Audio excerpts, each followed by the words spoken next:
இந்த ஆட்சி மீது இன்னைக்கு நம்பிக்கை வாக்கெடுப்பு நடக்க போகுது. அதற்கு முன்பு வாக்கு எண்ணிக்கை தொடங்கி கடந்த 10 நாட்களாக இன்னைக்கு வரைக்கும் இந்த ஆட்சியில ஒவ்வொரு நாளும் என்னென்ன நடந்திருக்குங்கிறத எதிர்கட்சியாக சில விமர்சனங்களோடு இங்க வைக்க நான் விரும்புகிறேன். முதல்ல தமிழக வெற்றி கழகம் ஆட்சி அமைக்கணும்னு பெரும்பான்மையான மக்கள் உங்களுக்கு வாக்களிக்கவில்லை.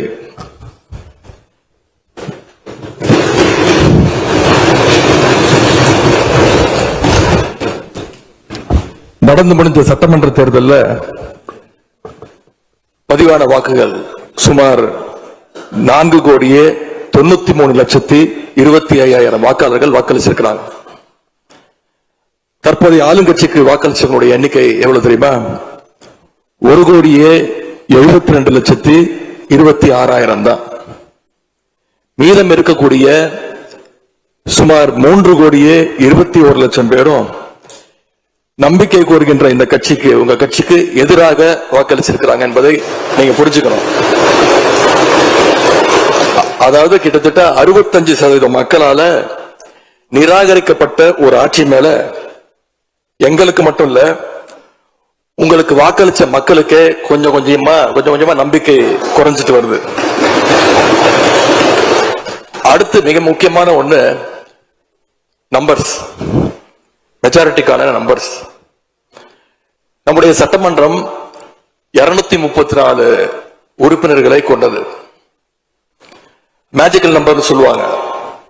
118 உறுப்பினர்களை கொண்ட ஒரு கட்சியோ ஒரு கூட்டணியோ தான் ஆட்சிக்கு வர முடியும். இப்ப நம்பிக்கை கோருகின்ற இந்த கட்சிக்கு, உங்க கட்சிக்கு அந்த நம்பர்ஸ் இருக்கான்னு கேட்டா இல்ல. 108 இடங்கள் தான் இருக்கு. அதுவும் அந்த கட்சியினுடைய தலைவர் மாண்புமிகு முதலமைச்சர் அவர்கள் தன்னுடைய வெற்றி குறித்த நம்பிக்கை இல்லாத காரணத்தினால 2 இடங்கள்ல போட்டி போட்டு அதுல ஒரு இடத்தை இன்னைக்கு ராஜினாமாவும் செஞ்சிருக்கிறார். இன்னும் அந்த தொகுதி மக்களை சந்திச்சு, நேர்ல சந்திச்சோ இல்ல ஒரு அறிக்கை மூலமாகவோ ஒரு நன்றியை கூட இன்னும் தெரிவிக்கல. அது மட்டும் இல்ல, நேத்து உயர்நீதிமன்றம் அளிச்ச தீர்ப்புல ஆளுங்கட்சியை சேர்ந்த திருப்பத்தூர் சட்டமன்ற தொகுதியினுடைய மாண்புமிகு உறுப்பினர் வாக்கெடுப்புல கலந்து கொள்ள கூடாதுன்னு நீதிமன்றத்தில் சொல்லியிருக்கிறாங்க. அதனால இப்ப ஆளுங்கட்சிக்கு வெறும் 106 இடங்கள் தான் இருக்கு. ஆனாலும் தேர்தல்ல தனக்கு எதிராக எங்க தலைவர் அமைச்ச கூட்டணியில போட்டியிட்ட கட்சிகளை எல்லாம் இன்னைக்கு சேர்த்துக்கிட்டு பெரும்பான்மைக்கான கடிதத்தை ஆளுநருக்கு கொடுத்து இன்னைக்கு இந்த ஆட்சி அமைக்கப்பட்டிருக்கு. இந்த ஆட்சிக்கு இன்னைக்கு ஆதரவு தெரிவிச்சிருக்கக்கூடிய இந்திய கம்யூனிஸ்ட் கட்சி, மார்க்சிஸ்ட் கம்யூனிஸ்ட் கட்சி, இந்திய யூனியன் முஸ்லீம் லீக், விடுதலை சிறுத்தைகள் கட்சிகளை சேர்ந்த மதிப்பிற்குரிய தலைவர்கள் எல்லாம் சொன்ன காரணம், இந்த ஆட்சியை நாங்க சப்போர்ட் பண்றோம் அப்படின்னு அவங்க சொன்ன காரணம், குடியரசுத் தலைவர் ஆட்சி அமைஞ்சிடக்கூடாது என்ற எண்ணத்துல உங்களுக்கு வெளியில இருந்து ஆதரவு தரோம் அப்படின்னு தெளிவா சொல்லியிருக்கிறாங்க. அதே நேரத்தில் இன்னொன்னு சொன்னாங்க, இப்பவும் அவங்க எங்க தலைவர் தலைமையிலான திராவிட முன்னேற்ற கழக கூட்டணியில தான் தொடருவோம்னு சொல்லியிருக்கிறாங்க. உங்களுக்கு ஆதரவு கொடுக்கும் போது அவங்க சொன்ன இன்னொரு காரணமும் இருக்கு, அதையும் நம்ம ஞாபகம் வச்சுக்கணும். மதச்சார்பற்ற ஆட்சி அமையணும்னு சொன்னாங்க. ஆனா இப்ப இங்க என்ன நடந்திருக்கு? உங்க கொள்கை எதிரின்னு சொன்ன பாஜக தலைமையிலான என்டிஏ கூட்டணியில போட்டியிட்ட ஒரு சட்டமன்ற உறுப்பினரை அந்த கட்சி தலைவருக்கே தெரியாம, அந்த கட்சி தலைவருக்கு தெரியாம திருட்டுத்தனமாக இந்த ஆட்சிக்கு ஆதரவு தர வச்சிருந்தீங்க. இப்ப நான் சொல்றது ரொம்ப டீசென்டான வெர்ஷன். அந்த திருட்டுத்தனமா அந்த வார்த்தையை மட்டும் நிக்கிறேன். அந்த கட்சி தலைவருக்கே தெரியாம இந்த ஆட்சிக்கு ஆதரவு தர வச்சீங்க. இப்ப நான் சொல்றதுலாம் ரொம்ப டீசென்டான வெர்ஷன். அந்த கட்சி தலைவர் உட்காருங்க உட்காருங்க. உங்களை சொல்ல உங்களை சொல்லு. உங்களை சொல்ல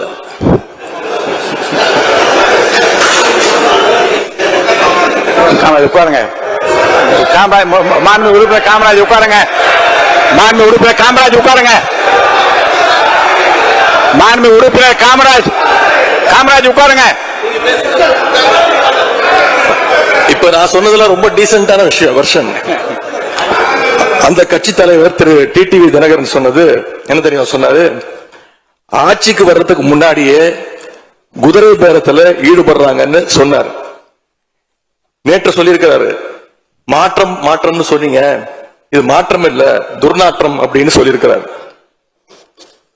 அடுத்து அதே பாஜக தலைமையிலான என்டிஏ கூட்டணியில் இருக்கக்கூடிய பெரிய கட்சியான அதிமுக இன்னைக்கு கிட்டத்தட்ட 2 பிளவுபட்டிருக்கு. பிளவுபட்ட ஒரு குரூப் உங்களுக்கு ஆதரவு தெரிவிச்சிருக்கிறாங்க. அடுத்து நடந்த இன்சிடென்ட் தான் மிகப்பெரிய ஒரு ட்விஸ்ட். பிளவுபட்ட குரூப்ல இருக்கக்கூடிய ஒரு தலைவரோட வீட்டுக்கு ஒரு புது சோஃபா போகுது. சோஃபா பின்னாடியே புது முதலமைச்சரும் அந்த வீட்டுக்கு போறாரு. புதுமையான ஆட்சின்னு சொன்னீங்க. இன்னைக்கு புஷ்பா பட பாணியில ஆட்சி நடந்துகிட்டு இருக்கு. தமிழ்நாட்டு வரலாற்றிலேயே முதன்முறையாக, இந்திய வரலாற்றிலேயே முதன்முறையாக ஒண்ணு நடந்திருக்கு. என்னன்னா, கட்சி தாவறதுக்கு முன்னாடியே அந்த குரூப் தலைவர் வீட்டுக்கு போய் இவ்வளவு ஓப்பனா அவங்களுக்கு இன்விடேஷன் கொடுத்தத இதுவரைக்கும் இந்தியாவில் யாருமே பார்த்தது கிடையாது. இத பார்த்துட்டு மக்கள் இன்னைக்கு என்ன தெரியுமா கேட்கிறாங்க? சேஞ்சுன்னு சொன்னீங்களே, இந்த சேஞ்சுக்கு பின்னாடி மிகப்பெரிய எக்ஸ்சேஞ்ச் இருக்கோ அப்படின்னு மக்கள் சந்தேகப்படுறாங்க. இப்படிப்பட்ட ரொம்ப புதுமையான வித்தியாசமான செயல்பாடுகளால நம்பிக்கை வாக்கெடுப்பு கோரும் முன்பாகவே இந்த ஆட்சி அவங்களுக்கு வாக்களிச்ச மக்களுடைய நம்பிக்கையை இழந்துருச்சு. இவங்களுக்காக ஆதரவு கொடுத்த எங்க தோழமை இயக்கங்களுடைய நம்பிக்கையையும் கொஞ்சம் கொஞ்சமா சிதைச்சிட்டு இருக்கு. தேர்தல் நேரத்தில் ஊழல் சக்தின்னு சொன்னீங்க. ஆனா இன்னைக்கு சோசியல் மீடியால மக்கள் உங்களை பார்த்து கேள்வி கேட்க ஆரம்பிச்சிட்டாங்க. என்ன கேட்கிறாங்க தெரியுமா? அந்த ஊழல் சக்தியோடு சேர்ந்து இருக்கக்கூடிய ஆளுங்கட்சிய இப்ப என்ன சக்தின்னு கூப்பிட போறாங்க? கிளீன் கவர்மெண்ட் சொன்னாங்க. இதுதான் உங்க கிளீன் கவர்மெண்ட் லட்சணமானு மக்கள் கேட்க ஆரம்பிச்சிட்டாங்க. இப்படி நீங்க கூவத்தூரையும் மிஞ்சுற அளவுக்கு அடிக்கிற கூத்த பார்க்கும் போது இந்த அரசு எத்தனை நாளைக்கு நீடிக்க போகுதுன்னு மக்களுக்கு அந்த சந்தேகம் வர ஆரம்பிச்சிருச்சு. முதல் கோணலே முற்றிலும் கோணல்ன்ற மாதிரி உங்க நடவடிக்கை எல்லாமே இன்னைக்கு மீம் கண்டென்ட்டா மாறிடுச்சு.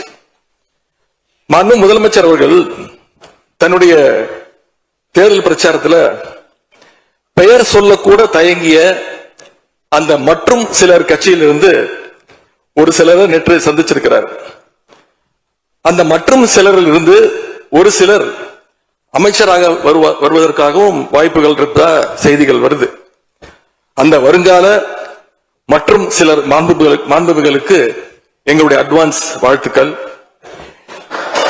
இப்படி எங்க கூட்டணி கட்சியில் இருந்த கட்சிகள் மற்றும் சிலர் கட்சிகளிடமிருந்து கடன் பெற்ற சட்டமன்ற உறுப்பினர்கள் தான் இன்னைக்கு இந்த அரசு நடந்துகிட்டு இருக்கு.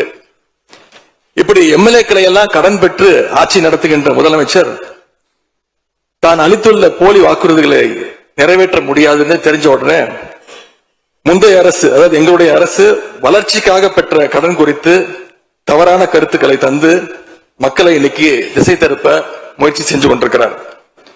பெரும்பான்மையும் இல்லாத, அரசியல்ல அடிப்படை நேர்மையும் அல்லாத இந்த அரசு நல்லாட்சி தரும், தமிழ்நாட்டு மக்களுடைய உரிமைகளுக்காக போராடும்னு மக்களுக்கு துளியும் நம்பிக்கை இல்லை. முக்கியமான ஒரு விஷயத்தை இங்க நான் பதிய வைக்க விரும்புகிறேன். உங்களுக்கு ஓட்டு போட்ட மக்களே நடக்கிறதெல்லாம் பார்த்துட்டு ஒரு பெரிய தப்ப பண்ணிட்டோமோன்னு இன்னைக்கு வருத்தப்பட ஆரம்பிச்சிட்டாங்க. மக்களுடைய அந்த உணர்வை வெளிப்படுத்தும் விதமா இந்த ஓட்டெடுப்புல கலந்துக்காம திராவிட முன்னேற்ற கழக உடன்பிறப்புகள் நாங்க, உறுப்பினர்கள் நாங்க வெளிநடப்பு செய்ய போறோம். நாங்க வெளிநடப்பு செஞ்சாலும் அதனால பேரவையுடைய எண்ணிக்கை அளவு குறைஞ்சு நீங்க நிச்சயம் இந்த வாக்கெடுப்புல வெற்றி பெறதான் போறீங்க. அப்படி வெற்றி பெற்ற பிறகாவது மக்களுடைய நம்பிக்கையை காப்பாத்துற மாதிரி உங்களுடைய பணிகள் இருக்கணும், உழைங்க. எங்க தலைவர் திரு முத்துவேல் கருணாநிதி ஸ்டாலின் அவர்கள் கடந்த 5 வருஷமா ஒவ்வொரு குடும்பத்துக்கும் பார்த்து பார்த்து திட்டங்களை நிறைவேற்றி கொடுத்தார். அந்த திட்டங்களை எல்லாம் நீங்க தொடரணும். தயவு செஞ்சு அதுல அரசியல் செய்ய வேணாம். ஏன்னா இந்த மாசம் 15ஆம் தேதி கலைஞர் மகளிர் உரிமை தொகை 1,31,00,000 தாய்மார்கள் காத்துக்கிட்டு இருக்கிறாங்க. இந்த 1000 ரூபாய் வருமா அப்படின்னு காத்துக்கிட்டு இருக்கிறாங்க. அதே மாதிரி புதுமை பெண் திட்டம், தமிழ் புதுவன் திட்டங்கள்ல காலேஜ் போற ஸ்டூடெண்ட்ஸ் அவங்களுக்கு வர மாசம் மாசம் வர கல்வி ஊக்கத்தொகை 7ஆம் தேதி கொடுத்திருக்கணும். இது வரைக்கும் வரல, அவங்களும் காத்துக்கிட்டு இருக்கிறாங்க. இப்ப ஸ்கூல் இல்லைனாலும் ஜூன் 2ஆம் தேதி ஸ்கூல்ல ரீஓபன் பண்ண போறாங்க. அப்ப காலை உணவு திட்டத்துக்காக பள்ளி மாணவர்கள்லாம் காத்துக்கிட்டு இருக்கிறாங்க. இப்படி பல்வேறு திட்டங்கள் இருக்கு. நான் முதல்வன் திட்டம், தாய் மாணவர், அன்பு கரங்கள்னு பல்வேறு திட்டங்களுடைய பயனாளிகள்லாம் ஆவலோடு காத்துக்கிட்டு இருக்காங்க. இந்த அரசு என்ன செய்ய போகுதுன்னு காத்துக்கிட்டு இருக்கிறாங்க. அதனால நான் உங்ககிட்ட கேட்டுக்கொள்றது, மாண்புமிகு முதலமைச்சர் அவர்கள் பதவியேற்றதும் தன்னுடைய முதல் உரையில அவகாசம் வேணும்னு கேட்டீங்க. நிச்சயம் அவகாசம் எடுத்துக்கோங்க. ஆனா காத்துக்கிட்டு இருக்க அத்தனை பேரையும் ரொம்ப காலம் காக்க வச்சிடாதீங்க. அது மட்டும் இல்ல, தேர்தலுக்கு முன்னாடி பல கவர்ச்சியான வாக்குறுதிகளையும் நீங்க கொடுத்திருக்கிறீங்க. மக்கள் அதுவும் ஞாபகம் வச்சிருக்கிறாங்க. மகளிருக்கு மாசம் 2,500 ரூபாய், ஆண்டுக்கு 6 சிலிண்டர், தங்க செயின், மோதிரம், பட்டுப்புடவை, வேலையில்லா இளைஞர்களுக்கு உதவித்தொகைன்னு அந்த லிஸ்டும் நீண்டுட்டே இருக்கு. பெரிய லிஸ்ட் தான். அதுல ஒரு சில வாக்குறுதிகளாவது முதல் கையெழுத்துல நீங்க நிறைவேற்றுவீங்கன்னு மக்கள் எதிர்பார்த்தாங்க. நீங்க வாக்குறுதிகளை சொல்லும் போது நடைமுறைக்கு சாத்தியமானதை மட்டும்தான் சொல்றேன்னு எல்லா கூட்டத்திலையும் திரும்ப திரும்ப சொல்லி இருக்கிறீங்க. எனவே அதை விரைந்து செஞ்சு காட்டுங்க. இந்த நேரத்தில் எங்க திராவிட மாடல் ஆட்சியை பத்தி நான் ஒன்னே ஒண்ணு மட்டும் குறிப்பிட விரும்புறேன். நாங்க ஆட்சிக்கு வரும்போது 2021 கடுமையான கோவிட் பெருந்தொற்று காலம், செகண்ட் வேவ். அப்ப மாநிலத்துடைய பொருளாதார வளர்ச்சி எவ்வளவு தெரியுமா? வெறும் 0.7%. அந்த நிலையிலையும் எங்க தலைவர் இன்னைக்கு தமிழ்நாட்டை எங்களுடைய தலைவர் மாத்தி காட்டியிருக்கிறார். நாங்க நம்பர் 1 மாநிலமா மாத்திட்டு தான் ஆட்சியை விட்டு போயிருக்கோம். உங்க ஆட்சியை பொறுத்த வரைக்கும் வெறும் இன்ஸ்டாகிராம்ல ரீல்ஸ் ஆட்சியா இல்லாம ரியல் ஆட்சியா நடத்துங்க. அது மட்டும்தான் மக்களுடைய கோரிக்கை. எங்களுடைய தலைவர், திராவிட முன்னேற்ற கழகத்துடைய தலைவர் முத்துவேல் கருணாநிதி ஸ்டாலின் அவருடைய கட்டளையின்படி நீங்க ஆட்சியை தொடர நாங்க தடையா இருக்க விரும்பல. அந்த வகையில பேரவையிலிருந்து நாங்க வெளிநடப்பு செய்யறோம். நன்றி, வணக்கம்.